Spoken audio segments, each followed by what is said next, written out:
It's Yetunde Vlogs. Ayeti baby pepe rempe oh yo pepe Yetunde Vlogs. Ayeti baby pepe rempe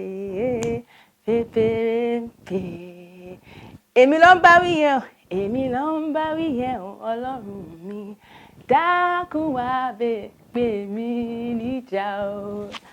Ẹ káàbọ̀ sórí ètò yìí o, orúkọ mi ni Yétúndé, ṣàlàáfíà lẹ́wà, ṣé dáadáa ni mo bá yín o.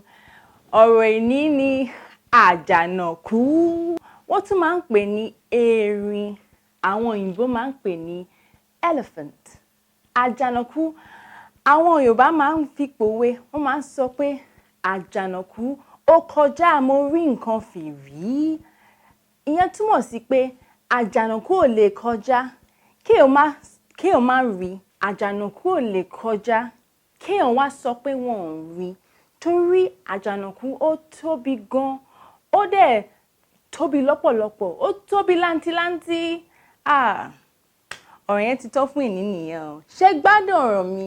Tẹ́ bá ti gbádùn ẹ̀, ẹ bá ń sọ fún mi lábẹ́ amóhùnmáwòrán yìí. Tẹ́ bá gbádùn mi, tẹ́ bá gbádùn àwọn èdè tá a máa ń ṣe lọ́jọ́bọ̀, ẹ bá ń sọ fún mi o. Ẹ ṣeun lọ́pọ̀lọpọ̀ pé ẹ wá rí mi lórí ètò yìí. Màá tún máa rí yín láìpẹ́ láì jìnnà. Ó dàbọ̀ o.